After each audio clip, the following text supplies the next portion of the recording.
Hello students, कैसे हैं आप सब लोग। पेंडुलम वीडियो पे आपका स्वागत है। आज हम पढ़ेंगे डेली करंट अफेयर्स 19 अगस्त 2020 के। और मैं उम्मीद कर रही हूँ कि आपकी जो प्रिपरेशन है वो फुल स्विंग में चल रही होगी और आप रोजाना डेली करंट अफेयर्स फॉलो भी कर रहे होंगे। आप ये डेली करंट अफेयर्स आप हमारी वेबसाइट pendulumedu.com पर जाकर भी स्टडी कर सकते हैं। साथ ही PDF डाउनलोड कर सकते हैं। मंथली PDFs भी अवेलेबल हैं, वो भी डाउनलोड कर सकते हैं। और जो लोग ने चैनल को सब्सक्राइब नहीं किया है, इसको सब्सक्राइब करें और बेल आइकन को जरूर दबाएं नोटिफिकेशन के लिए। So let's start the session and see what are the news for today. So the first news is the great Indian classical musician Pandit Jasraj died in New Jersey USA। और वो 90 साल के थे। महान भारतीय शास्त्रीय संगीतकार पंडित जसराज, जिनका अमेरिका में न्यू जर्सी शहर में निधन हो गया है। Pandit Jasraj journey of music has been around 8 decades. Pandit Jasraj का संगीत का सफर लगभग 8 दशक का रहा है। दो ही belong to Mewati gharana, he is also known for khayals, traditional singing and thumri. हालांकि वे मेवाती घराने से थे, लेकिन उन्हें ख्याल की परंपरागत गायकी और ठुमरी के लिए भी काफ़ी जाना जाता था। Pandit Jasraj gave his voice in the Oscar winning film Life of a Pi. तो पंडित जसराज ने ऑस्कर पुरस्कृत फिल्म लाइफ ऑफ पाई में अपनी आवाज़ भी दी थी। The Government of India honored him with the Padma Shri in 1975, Padma Bhushan in 1990 and Padma Vibhushan in the year 2000। तो भारत सरकार ने उन्हें पद्मश्री से सम्मानित किया 1975 में, 1990 में पद्म भूषण से सम्मानित किया और वर्ष 2000 में पद्म विभूषण से सम्मानित किया। ही वॉज ऑल्सो अवॉर्डेड संगीत नाटक अकादमी अवार्ड इन 1987। तो 1987 में उन्हें संगीत नाटक अकादमी पुरस्कार से भी सम्मानित किया गया। तो वो काफ़ी फेमस क्लासिकल म्यूजिशियन थे, शास्त्रीय संगीतकार थे पंडित जसराज। आप इनकी फोटो देख सकते हैं, ये है पंडित जसराज। आगे चलते हैं, क्वेश्चन देख लेते हैं। Recently Pandit Jasraj died in New Jersey city of America, he was a great dash. हाल ही में पंडित जसराज का अमेरिका के न्यू जर्सी शहर में निधन हो गया। वे एक महान डैश थे। क्लासिकल सिंगर, शास्त्रीय संगीतकार, तबला प्लेयर, तबला वादक, क्लैरिनेस्ट, शहनाई वादक एंड कथक डांसर या फिर कथक नृत्यक। तो वो क्या थे? The correct answer is option A, that is classical singer. वो शास्त्रीय संगीतकार थे। आगे चलते हैं, let's see the next news. Union minister for tribal affairs Arjun Munda inaugurated portal called Swasthya related to tribal health and nutrition. केंद्रीय जनजातीय कार्य मंत्री अर्जुन मुंडा ने जनजातीय स्वास्थ्य और पोषण से संबंधित स्वास्थ्य नामक पोर्टल का उद्घाटन किया। This portal is an initiative towards achieving the goal of welfare of tribal population of the country. तो यह पोर्टल देश की जनजातीय आबादी के कल्याण के लक्ष्य को प्राप्त करने की दिशा में एक पहल है। एंड ऑल्सो एक गोल नाम का प्रोग्राम भी है, ठीक है। ये हमने पहले भी डिस्कस किया था, जिसको मिनिस्ट्री ऑफ ट्राइबल अफेयर्स के लिए जो है ये गोल प्रोग्राम है। तो यहाँ पर जितने भी ट्राइबल रीजन्स हैं, उनसे जितने भी सिलेक्टेड MPs हैं, उनमें अवेयरनेस क्रिएट करना कि कैसे वो क्या कार्य कर सकते हैं, कैसे वो वहाँ के जो लोग हैं उनके लिए बेहतर सुविधाएं दे सकते हैं, ठीक है, क्या क्या उनके लिए और डेवलपमेंट एक्टिविटीज़ कर सकते हैं। इस सबसे रिलेटेड जो है जो भी अवेयरनेस प्रोग्राम है वो गोल के द्वारा जो है वो किया जा रहा है। इसमें basically it will develop tribal entrepreneurship and connect tribal youth to domestic and international markets through digital platform, ठीक है। और ये जो गोल प्रोग्राम है, इसमें क्या होगा, जो ट्राइबल यूथ हैं उनको जो है मेंटोर किया जाएगा, ठीक है, डिजिटल माध्यम के द्वारा। इसकी जो फुल फॉर्म है गोल की, वो है गोइंग ऑनलाइन एज लीडर्स, ठीक है। तो ये जो है गोइंग ऑनलाइन एज लीडर्स, यानी कि जो ट्राइबल अफेयर्स के जो मतलब ट्राइबल रीजन्स में जितने भी MPs हैं उनके द्वारा इसको जो है संचालित किया जाएगा। मेनली तो ये मिनिस्ट्री ऑफ ट्राइबल अफेयर्स की जो है ये क्या कहते हैं स्कीम है, ठीक है। All information related to health and nutrition of tribal population of India is provided on this portal at one place. इस पोर्टल पर भारत की जनजातीय आबादी के स्वास्थ्य और पोषण से संबंधित सभी सूचनाएं एक ही स्थान पर उपलब्ध कराई गई हैं। The health portal has compiled new ways of treating tribal people from different parts of the country and related case studies so that people can take advantage of each other's experience। तो स्वास्थ्य portal में देश के विभिन्न भागों से भागों के जनजातीय लोगों के इलाज के लिए नए नए तरीके और उनसे संबंधित जो भी केस स्टडी है उनको संकलित यहाँ पे किया गया है एक ही प्लेटफॉर्म पर, ताकि जो लोग हैं वो एक दूसरे के अनुभवों से लाभ उठा सकें। Moving forward, let's see a question. Recently the tribal affairs minister Arjun Munda has launched which e portal related to tribal health and nutrition. हाल ही में केंद्रीय जनजातीय कार्य मंत्री अर्जुन मुंडा ने जनजातीय स्वास्थ्य और पोषण से संबंधित कौन सा ई पोर्टल शुरू किया है?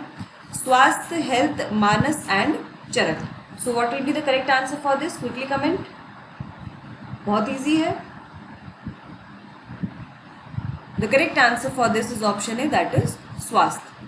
आगे चलते हैं, अगली न्यूज देखते हैं। Digha Gopalpur coastal highway under construction in Orissa will serve as an economic corridor. Orissa में निर्माणाधीन दीघा गोपालपुर तटीय राजमार्ग एक आर्थिक गलियारे के रूप में काम करेगा और इसकी जो घोषणा है वो पेट्रोलियम और नेचुरल गैस और स्टील मिनिस्टर धर्मेंद्र प्रधान के द्वारा की गई थी। This will operate primarily between the two major ports of Paradip and Dhamra. तो ये मुख्यतः पारादीप और धामरा के दो प्रमुख बंदरगाहों के बीच में काम करेगा।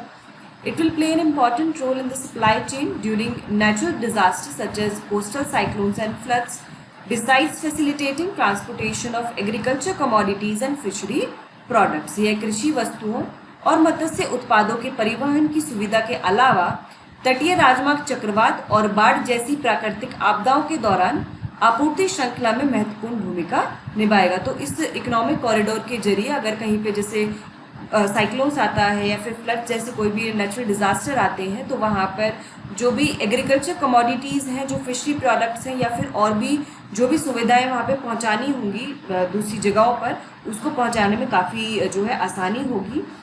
According to the proposal, a 451 kilometer long coastal highway will be built and will be named as 516A। तो प्रस्ताव के अनुसार 451 किलोमीटर लंबा तटीय राजमार्ग बनाया जाएगा और इसका जो नाम है वो 516A रखा जाएगा। क्योंकि ये कोस्टल हाईवे होगा तो यहाँ पे इसलिए नेशनल हाईवेज के जो नेमिंग है उसके हिसाब से इसको 516A नाम दिया जाएगा। It will be build from Gopalpur in Orissa to Digha in west Bengal. तो ये उड़ीसा के गोपालपुर से पश्चिम बंगाल के दीघा तक बनाया जाएगा। In the first phase a 240 kilometre long road from Gopalpur to Ratnapur will be constructed at an estimated cost of rupees 2,196 crore. पहले चरण में गोपालपुर से रतनपुर तक 240 किलोमीटर लंबी सड़क का निर्माण 2,196 करोड़ रुपए की अनुमानित लागत से किया जाएगा।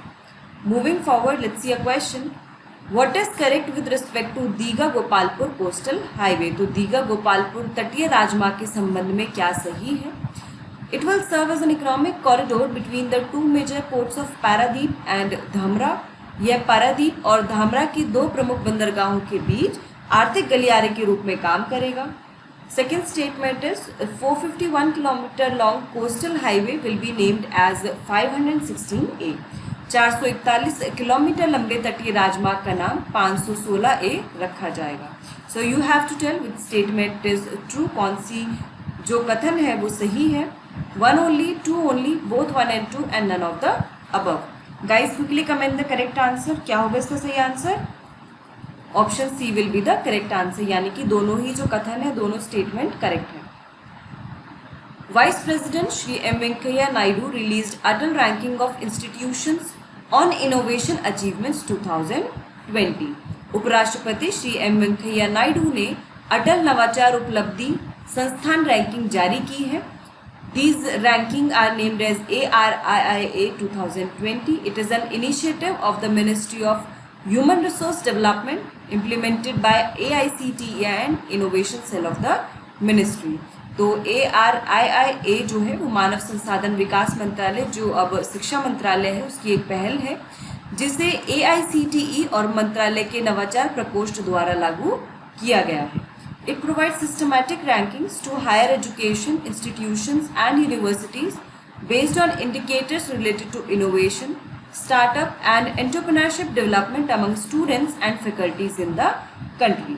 तो इसकी वजह से ये जो रैंकिंग है, इस रैंकिंग में क्या होता है कि देश में छात्रों और संकायों के बीच नवाचार, स्टार्टअप और उद्यमिता विकास से संबंधित संकेतकों के आधार पर उच्च शिक्षा संस्थानों और विश्वविद्यालयों को प्रणालीबद्ध रैंकिंग प्रदान करता है। ARIA 2020 है 6 अवार्ड कैटेगरीज। तो इसमें जो है 6 पुरस्कार श्रेणियां हैं। सबसे पहला है सेंट्रली फंडेड इंस्टीट्यूशंस यानी कि केंद्र द्वारा वित्त पोषित संस्थान। फिर स्टेट फंडेड यूनिवर्सिटी यानी कि राज्य द्वारा वित्त पोषित विश्वविद्यालय। स्टेट फंडेड ऑटोनॉमस इंस्टीट्यूशन यानी कि राज्य द्वारा वित्त पोषित लेकिन स्वायत्त संस्थान। Private and deemed university, private institutions यानी कि निजी संस्थान। और पहली बार इसमें जो एक स्पेशल कैटेगरी जो है वो ऐड की गई है, that is for women only higher educational institutes. तो केवल महिलाओं वाले उच्च शिक्षण संस्थानों के लिए एक विशेष श्रेणी यहाँ पे लाई गई है। This special category aims to encourage women and bring gender equality in the field of innovation and entrepreneurship. तो इस विशेष श्रेणी का उद्देश्य यह है कि महिलाओं को प्रोत्साहित करना और नवाचार और उद्यमिता के क्षेत्र में लैंगिक समानता को लेकर आना है, यानी कि यहाँ पे जेंडर इक्वालिटी लेकर आनी है इन the field of innovation and entrepreneurship, और महिलाओं को प्रोत्साहित भी करना इसका उद्देश्य है। IIT Madras has become the top institute again in ARIA 2020 under the best centrally funded institution category, followed by IIT Bombay and IIT Madras। तो IIT मद्रास ARIIA 2020 के तहत सर्वश्रेष्ठ केंद्र पोषित संस्थान श्रेणी में फिर से शीर्ष स्थान बन गया है, और IIT मद्रास के बाद IIT बॉम्बे और IIT दिल्ली का स्थान रहा है। और इससे पहले जो NIRF की जो रैंकिंग थी 2020 की, उसमें भी जो ओवरऑल टॉप किया था वो भी IIT मद्रास ने ही टॉप किया था। तो इसलिए IIT मद्रास पहले भी न्यूज़ में रहा है। NIRF की जो रैंकिंग हर साल रिलीज़ की जाती है, 2020 की रैंकिंग में IIT मद्रास ने जो है ओवरऑल कैटेगरी में भी टॉप किया है। और अगर हम इंजीनियरिंग इंस्टीट्यूट्स की बात करें तो उसमें भी IIT मद्रास ने जो है टॉप किया था। If we talk globally, in the last 5 years, India has jumped 29 places in the Global Innovation Index. India was ranked 81 in the Global Innovation Index in 2014, while it ranked 52nd in 2019. यदि वैश्विक स्तर पर हम बात करें तो पिछले 5 वर्षों में भारत ने जो है वैश्विक नवाचार सूचकांक यानी कि ग्लोबल इनोवेशन इंडेक्स में 29 पायदान की छलांग लगाई है। 2014 में इस सूचकांक में भारत का स्थान 81वां था, जबकि 2019 में जो भारत का स्थान है वो 92 पहुंच गया था। Moving forward, let's see the question, how many award categories are there in Atal ranking of institutions on innovation achievements 2020। Atal नवाचार उपलब्धि संस्थान रैंकिंग 2020 में कितनी पुरस्कार श्रेणियां हैं? 4, 5, 6 या फिर 3? बहुत इजी है, जल्दी से बताइए। मैंने अभी बताया था आपको, ये क्या होगा इसका सही answer?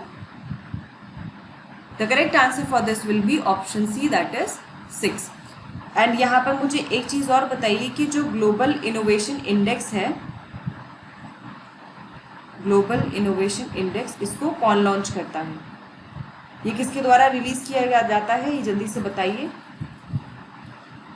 Global innovation index is released by, तो ये जो है एनुअली पब्लिश होता है by Cornell University, INSEAD and UN world intellectual property organisation, world intellectual property organisation. आपने सुना भी होगा WIPO के बारे में, ठीक है। तो ग्लोबल इनोवेशन इंडेक्स किसके द्वारा रिलीज किया जाता है? कॉर्नेल यूनिवर्सिटी, INSEAD और UN world intellectual property organisation के द्वारा। Moving forward, LG of Ladakh RK Mathur inaugurates double lane motorable bridge over the Indus river. Ladakh के लेफ्टिनेंट गवर्नर RK माथुर ने सिंधु नदी पर डबल लेन मोटरेबल पुल का उद्घाटन किया है, और ये जो मोटरेबल ब्रिज है ये 60 मीटर का है। तो इसकी जो लेंथ है that is it is 60 metre long and it is build over the Indus river at Choglamsar. तो इसको जो बनाया गया है ये लद्दाख के चोगलामस सागर में बनाया गया है। He also dedicated this bridge to the public. तो उन्होंने ये पुल जो है जनता को समर्पित किया। This bridge connects 5 major villages within the city of Leh. यह पुल लेह शहर के 5 प्रमुख गांवों को जोड़ता है। The bridge has been constructed under the Central Road Fund at an estimated cost of rupees 8.21 crore. तो सेंट्रल रोड फंड के तहत 8.21 करोड़ रुपए की अनुमानित लागत से यह पुल बनाया गया है। Central road fund is a non lapsable fund created under the central road fund act of 2000। जो सेंट्रल रोड फंड है ये सेंट्रल रोड फंड एक्ट 2000 के तहत बनाया गया है और एक नॉन लैप्सेबल फंड है, यानी कि जैसे कुछ फंड होते हैं तो उनको जब बनाया जाता है, उनको स्टैब्लिश किया जाता है तो उनकी एक जो है ड्यूरेशन होती है कि जैसे एक फाइनेंशियल ईयर के बाद जो है वो लैप्स कर जाएंगे, या फिर कुछ जैसे 5 सालों के लिए तो उसके बाद वो लैप्स कर जाएंगे यानी कि वो जो है जितना आपने उससे यूटिलाइज कर लिया है फंड से उतना ठीक है, जो रिमेनिंग अमाउंट होता है वो लैप्स कर जाता है, यानी कि उसको यूटिलाइज नहीं करा जा सकता है। परंतु नॉन लैप्सेबल फंड ऐसा होता है कि इसकी कोई सीमा नहीं होती है कि अगर 1 साल में ये फंड जो है ये ख़त्म हो जाएगा, अगर फंड में पैसा बचता है तो आप उसको कभी भी यूटिलाइज कर सकते हैं। तो यहाँ पे जो सेंट्रल रोड फंड है ये एक नॉन लैप्सेबल फंड है। Talking about Indus river, it is one of the largest river valleys in the world. ये दुनिया की सबसे बड़ी नदी घाटियों में से एक है। The river originates from a glacier near Bokharchu in Tibet region which is in the Kailash Mansarovar range near Mansarovar lake, and this river eventually immerses its water in the Arabian Sea। इस नदी का उद्गम तिब्बत क्षेत्र में बोखरचू के पास एक ग्लेशियर से होता है जो मानसरोवर झील के पास कैलाश मानसरोवर श्रेणी में है। यह नदी अंततः अरब सागर में अपना जल विसर्जित करती है। इसकी कुछ मेजर ट्रिब्यूटरीज कौन सी हैं? झेलम, चेनाब, रावी, रीस, सतलज, श्योक, गिलगित एंड हुंजा। तो यहाँ पर इसकी जो प्रमुख सहायक नदियाँ हैं उसमें झेलम, चेनाब, रावी, ब्यास, सतलुज, श्योक, गिलगित और हुंजा है। तो ये आप याद कर लीजिए उसके मेजर ट्रिब्यूटरीज को, क्योंकि क्वेश्चन पूछ लिया जाता है ट्रिब्यूटरीज से। Moving forward, let's see a question. Recently 60-meter double lane motorable bridge was inaugurated on which river in Choglamsar Ladakh. हाल ही में चोगलमसार लद्दाख में किस नदी पर 60 मीटर के डबल लेन मोटरेबल पुल का उद्घाटन किया गया है? Indus, Jhelum, Chenab and Ravi. So what will be the correct answer for this? Very easy. किस नदी पर ये जो ब्रिज है बनाया गया है? The correct answer is option A, that is Indus नदी या सिंधु नदी। The next news is renowned Carnatic musician and famous veena player doctor B Shiva Kumar died. प्रसिद्ध कर्नाटक संगीतज्ञ और प्रसिद्ध वीणा वादक डॉक्टर बी शिव कुमार का निधन हो गया है और वे 53 वर्ष के थे। यहाँ पर आप उनकी फोटो देख सकते हैं, ये है B Shiva Kumar.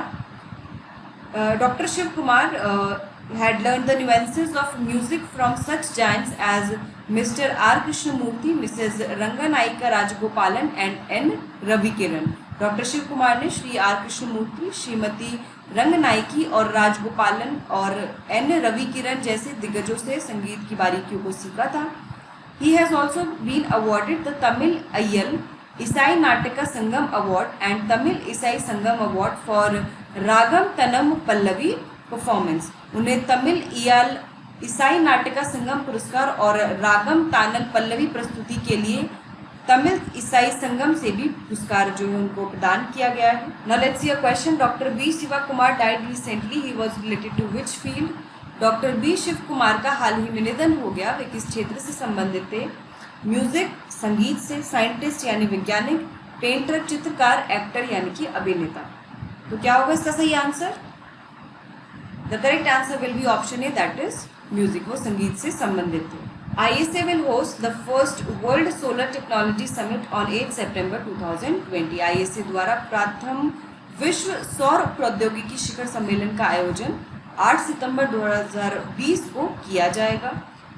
The event aims to use the next generation of technologies along with the state-of-art technologies which will accelerate effort towards using solar energy more efficiently। इस आयोजन का उद्देश्य अत्याधुनिक तकनीकों के साथ साथ अगली पीढ़ी की प्रौद्योगिकियों को प्रयोग में लाना है जो सौर ऊर्जा का अधिक कुशलता से उपयोग करने की दिशा में प्रयासों को गति प्रदान करेंगे। The prime minister of India Narendra Modi will address the first world solar technology summit and it will be presented by ministers of all ISA member countries. Bharat के प्रधानमंत्री नरेंद्र मोदी प्रथम विश्व सौर प्रौद्योगिकी शिखर सम्मेलन का उद्घाटन भाषण देंगे। Nobel laureate doctor M Stanley Whittingham will present the keynote address during the inauguration ceremony. Nobel विजेता डॉक्टर एम स्टैनली विटिंगम उद्घाटन समारोह के दौरान कीनोट संबोधन प्रस्तुत करेंगे। In this conference low cost innovative and inexpensive solar technologies will be discussed. इस सम्मेलन में कम लागत, नवीन और सस्ती सौर प्रौद्योगिकियों पर विचार विमर्श किया जाएगा। Talking about International Solar Alliance, it was jointly launched by Prime Minister Narendra Modi and the President of France in 2015 during the COP21 in Paris.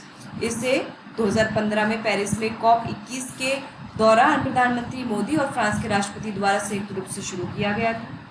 The purpose of the alliance is to contribute to the implementation of Paris Climate Agreement through rapid and large-scale use of solar energy. तो गठबंधन का उद्देश्य सौर ऊर्जा के तीव्र और बड़े पैमाने पर उपयोग के माध्यम से पेरिस जलवायु समझौते के क्रियान्वयन में योगदान करना है।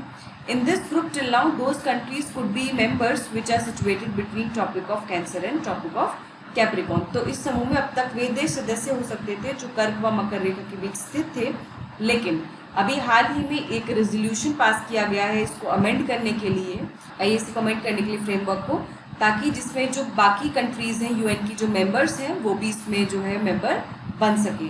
ठीक है, तो ये एक इम्पॉर्टेंट इन्फॉर्मेशन है। साथ ही जो IAC के हेडक्वार्टर है वो कहाँ पर लोकेटेड है, वो गुरुग्राम इंडिया में लोकेटेड है। ठीक है, आगे चलते हैं। Let's see a question, when will the first world solar technology summit be organised by IAC? IAC द्वारा प्रथम विश्व सौर प्रौद्योगिकी शिखर सम्मेलन का आयोजन कब किया जाएगा? 8 सितंबर 2020, 10 सितंबर 2020, 11 सितंबर 2020 and 12 September 2020. Because this is the first World Solar Technology Summit which will be organized by IAC, then therefore the date is very important for you. क्या होगा इसका सही आंसर? ऑप्शन ए होगा, यानी कि 8 सितंबर 2020। Moving forward, an industrial corridor will be built between Mysuru and Bidar in Karnataka. Karnataka में मैसूर और बिदर के बीच एक औद्योगिक गलियारा बनाया जाएगा। Deputy chief minister of Karnataka doctor CN Ashwathnarayan has said that an industrial corridor will be built between Mysuru and Bidar. Karnataka के उप मुख्यमंत्री डॉक्टर CN अश्वत्थनारायण ने कहा है कि मैसूर और बिदर के बीच एक औद्योगिक गलियारा बनाया जाएगा। This will make it easier to achieve the goal of enhancing the development of state industry and commerce. इससे राज्य उद्योग और वाणिज्य के विकास को बढ़ावा मिलेगा, ये इसका लक्ष्य है। It will be built in accordance with the modules of Bengaluru Chennai and Bengaluru Mumbai corridors. तो इसे बेंगलुरु चेन्नई और बेंगलुरु मुंबई गलियारों के मॉड्यूल के अनुरूप बनाया जाएगा। This corridor will help the government of Karnataka to achieve its target of reaching 35 million crore rupees GDP in the coming 5 years. तो ये कॉरिडोर कर्नाटक सरकार को आने वाले 5 वर्षों में उसके सकल घरेलू उत्पाद को 35 लाख करोड़ रुपए तक पहुंचाने के लक्ष्य को प्राप्त करने में काफ़ी मददगार साबित होगा। Recently, the government of Karnataka has taken several steps to promote interstate development. तो हाल ही में कर्नाटक सरकार ने अंतर्राज्यीय विकास को बढ़ावा देने के लिए काफ़ी कदम उठाए भी हैं। Now let's see a question. An industrial corridor will be built in Karnataka between dash. Karnataka में डैश के बीच एक औद्योगिक गलियारा बनाया जाएगा। Mysuru and Bengaluru, Mysuru and Bidar, Bangalore and Bidar, Mysuru and Bellary. So what will be the correct answer for this? Such type of questions are being asked. The correct answer will be option B, that is Mysuru and Bidar. The next news is infant mortality rate in Haryana has come down to 4.6%. Haryana में शिशु मृत्यु दर जो है वो 4.6% तक घट गई है। उनके अनुसार 1,208 infants died in the state between April and June in the year 2000, while in 2019 there were 1,264 deaths in the same period. तो उनके अनुसार वर्ष 2020 में अप्रैल से जून के बीच राज्य में 1,208 शिशुओं की मौत हुई, जबकि 2019 में इसी अवधि में 1264 मौतें हुई थी। इन्फेंट मोर्टेलिटी रेट क्या होता है? शिशु मृत्यु दर। It is the death of young children under the age of 1 year. तो ये 1 वर्ष से कम उम्र के छोटे बच्चों की मृत्यु होती है, उसको शिशु मृत्यु बोला जाता है। और शिशु मृत्यु दर क्या होती है? प्रति 1000 जीवित जन्मों में 1 वर्ष से कम उम्र के बच्चों की मृत्यु की ये संख्या होती है। तो it is the number of deaths of children under 1 year of age per 1000 live births. So it is called infant mortality rate. Moving forward, let's see a question. The death of young children below the age of how many years is called infant mortality rate? कितने वर्ष से कम उम्र के छोटे बच्चों की मृत्यु को शिशु मृत्यु कहा जाता है? 5 years, 3 years, 2 years and 1 year. तो 5 वर्ष, 3 वर्ष, 2 वर्ष या फिर 1 वर्ष। क्या होगा इसका सही आंसर? बहुत आसान है। The correct answer will be option D, that is 1 year. Moving forward, the 11th century Lingaraj temple of Orissa will be given a facelift. Orissa के 11वीं सदी के लिंगराज मंदिर को एक नया रूप दिया जाएगा।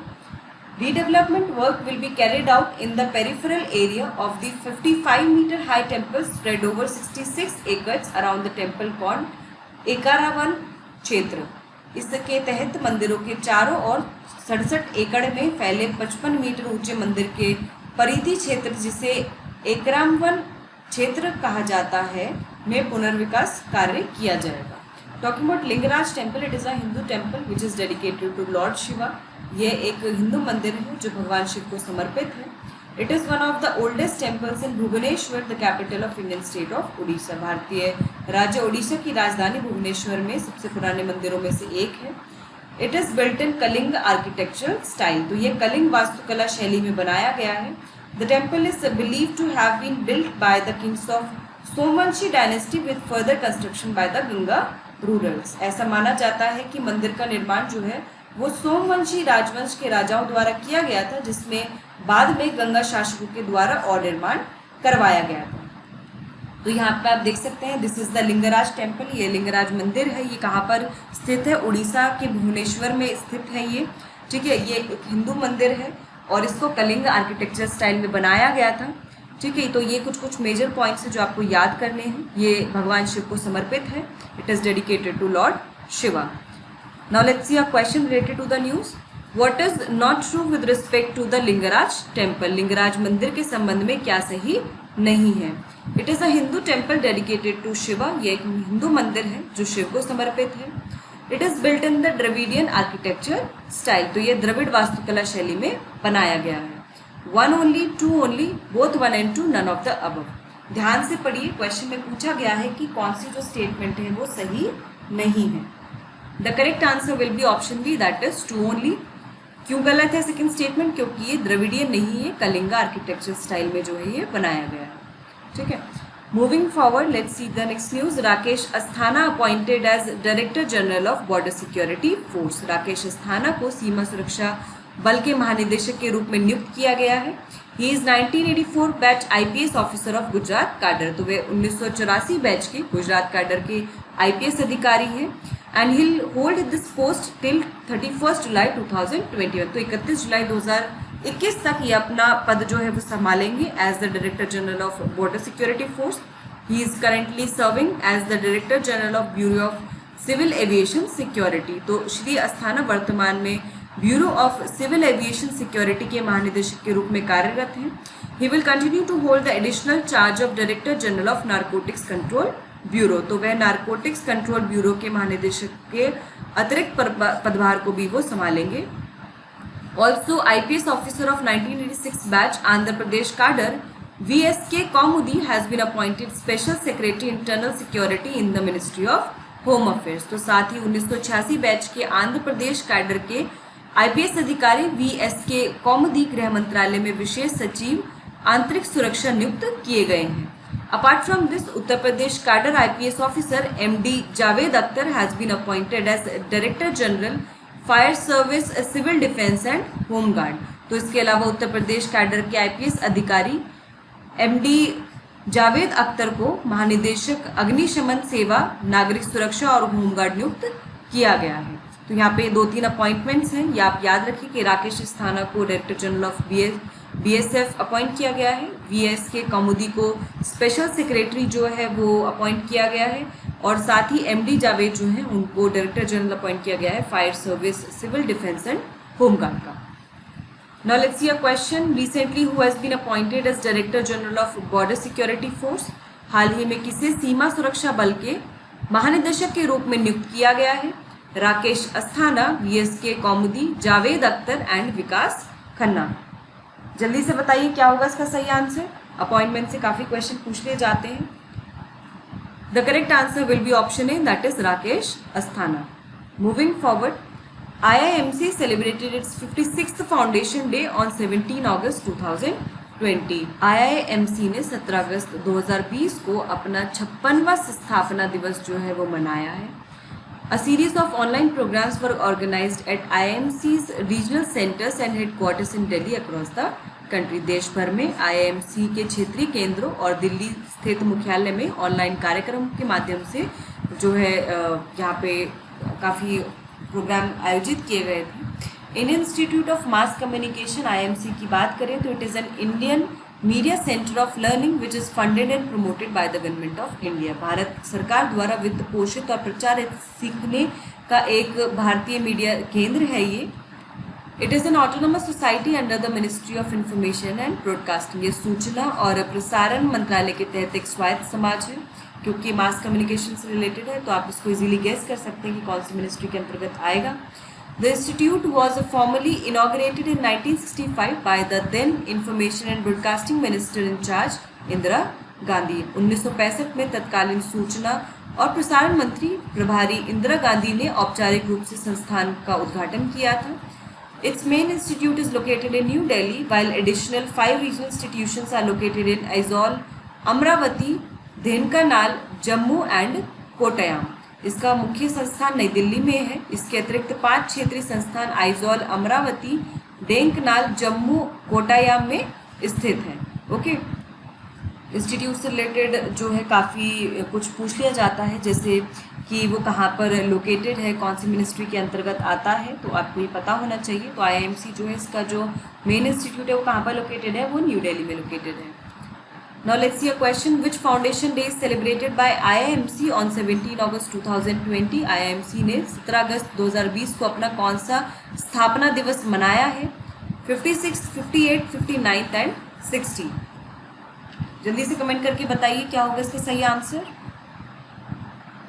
इसका सही आंसर होगा ऑप्शन ए, यानी कि 56, 56वां जो है स्थापना दिवस यहाँ पे मनाया गया है IIMC के द्वारा। तो फ्रेंड्स, हमने जितने भी करंट अफेयर से रिलेटेड क्वेश्चन है वो सभी देख लिए। आपको वीडियो कैसा लगा, अच्छा लगा तो इसे लाइक करिए, शेयर करिए, और कोई भी डाउट है कमेंट बॉक्स में मेंशन करिए।